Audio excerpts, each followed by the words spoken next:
कभी कभी इंसान दूसरों के लिए गड्ढा खोदता है और फिर खुद उसी में गिर जाता है। ड्रामा माँ अब अपने अंजाम से सिर्फ एक कदम दूर है। सबसे बड़ा धमाका अब होने वाला है। जर्यून की हकीकत अब छुपने वाली नहीं। बतूल जो अपनी नई जिंदगी के ख्वाब देख रही थी, जर्यून अब अपना असली चेहरा पूरी तरह दिखा चुका है। वो बतूल को बहानों में उलझाता है, उस पर इल्जाम डालता है, वो उसे तलाक दे देता है। एक लम्हे में बिना शर्म, बिना अफसोस, बिना किसी पछतावे के बतूल नीचे फर्श पर बैठ जाती है और झारो कतार रोने लगती है। उसे समझ ही नहीं आता कि उसका कसूर क्या था। क्या उसका कसूर सिर्फ इतना था कि उसने भरोसा कर लिया? क्या उसका कसूर सिर्फ यह था कि उसने अपनी माँ की पसंद को अपनी किस्मत मान लिया? लेकिन असली तूफान अभी आना बाकी था। उसी वक्त दरवाजा खुलता है और अंदर दाखिल होते हैं अरमान, मारिया और उसका बेटा। अरमान जैसे ही बतूल को उस हालत में देखता है, उसका दिल कांप उठता है। वह फौरन दौड़ता हुआ बतूल के पास जाता है, उसे उठाता है और बेचैनी से पूछता है, बतूल तुम्हें क्या हुआ? बतूल रोते रोते अरमान के कंधे से लग जाती है। उसने मुझे तलाक दे दी। ये सुनते ही अरमान की आंखों में गुस्सा उतर आता है, मगर वह खुद पर काबू रखता है क्योंकि वह जानता है कि अभी सिर्फ गुस्से से काम नहीं चलेगा, अब सच को सामने लाना होगा। दूसरी तरफ जर्यून जैसे ही मारिया और अपने बेटे को देखता है, उसके पैरों तले जमीन निकल जाती है। उसका चेहरा पीला पड़ जाता है, उसकी आंखों में पहली बार डर दिखाई देता है। तुम यहाँ कैसे? मारिया एक कदम भी पीछे नहीं हटती, वह सीधा उसके सामने जाती है, उसका गिरेबान पकड़ लेती है और कहती है, तुमने क्या समझा था?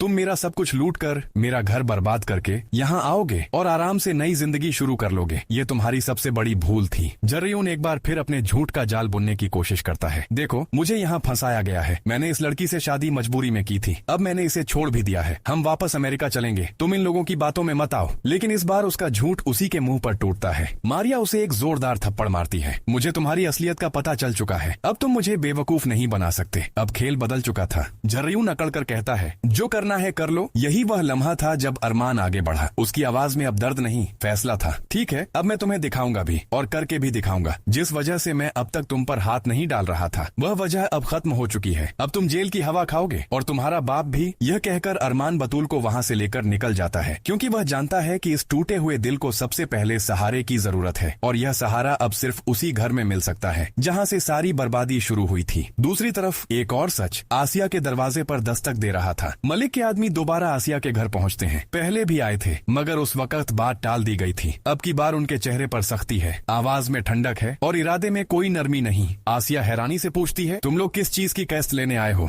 उनमें से एक आदमी आगे बढ़ता है और ठंडे लहजे में कहता है, आपने अपने घर के कागजात हमारे पास गिरवी रखे हैं और करोड़ों का कर्ज लिया है। उसकी मासिक किस्त देनी थी। अगर किस्त नहीं दोगी तो मलिक साहब लेना भी जानते हैं। यह सुनते ही आसिया के होश उड़ जाते हैं। क्या बकवास कर रहे हो? हमने बैंक से बात की थी, घर के कागज बैंक में रखने थे। मगर जवाब उससे भी ज्यादा सख्त आता है, बैंक में नहीं, हमारे पास कागज गिरवी रखवाए गए, कर्ज लिया गया और अब अदायगी नहीं हुई तो घर हमारे नाम होगा। आसिया के पैरों तले जमीन खिसक जाती है। उसे पहली बार एहसास होता है कि उसके पास अब कुछ भी नहीं बचा। जिस घर को वह अपनी ताकत समझती थी, वह भी अब हाथ से निकल चुका है। जिस दौलत पर उसे घमंड था, वह सब कागजों के खेल में लुट चुकी है। जिस रिश्ते को उसने अपनी बेटी की जीत समझा था, वही रिश्ता उसकी बेटी की बर्बादी बन गया। उसी वक्त दरवाजा खुलता है और अरमान बतूल को लेकर घर के अंदर दाखिल होता है। बतूल माँ को देखते ही फूट फूट कर रो पड़ती है। वह आसिया से लिपट जाती है, अम्मी सब कुछ खत्म हो गया, उसने मुझे छोड़ दिया, उसने मुझे धोखा दिया। यह सुनते ही आसिया का चेहरा बदल जाता है। वह कुछ समझ नहीं पाती, मगर फिर बतूल टूटे हुए लहजे में सारी कहानी सुनाती है। जर्यून की पहली बीवी, उसका बच्चा, उसका धोखा, उसकी तलाक, उसका जाल, उसकी साजिश, और हर जुमले के साथ आसिया की दुनिया बिखरती चली जाती है। उसे समझ आने लगता है कि जिस लड़के को उसने अपनी बेटी के लिए चुना, वही सबसे बड़ा फरेबी निकला। वही उनकी दौलत पर भी हाथ साफ कर गया, वही उनके घर को भी गिरवी रखवा गया और वही उनकी इज्जत, चैन और सुकून सब कुछ लूट कर चला गया। लेकिन अभी भी सबसे बड़ा वार बाकी था। अरमान आगे बढ़ता है, उसकी आंखों में अब कोई झिझक नहीं। आपको क्या लगा था जो आपने मेरे और राहा के साथ किया, उसका कोई हिसाब नहीं होगा? घर के अंदर सन्नाटा छा जाता है, अदालत जैसा माहौल बन जाता है। अरमान एक एक शब्द नाप कर बोलता है, उस दिन राहा का किडनैप होना सब कुछ आपकी ही साजिश थी। यह सुनते ही अदील जैसे पत्थर का हो जाता है। वह आसिया की तरफ देखता है, जैसे यकीन और इनकार के बीच फंस गया हो। यह सब तुमने किया? अरमान अपनी बात जारी रखता है, मेरे पास अब सारे सबूत मौजूद हैं। मैं सिर्फ इसलिए अब तक खामोश था क्योंकि सतारा आंटी ने मुझे रोका था। वही सतारा जिससे आप सारी जिंदगी नफरत करती रही, वही सतारा जिसने मरते वक्त भी आपकी बेटी जैसी राहा की खुशी को सबसे ऊपर रखा। ये सुनकर अदील की आंखों में आंसू भर आते हैं। उसे अपनी बहन याद आ जाती है। उसे वह सब कुछ याद आता है जो उसने सुना, माना और बिना सोचे समझे यकीन कर लिया।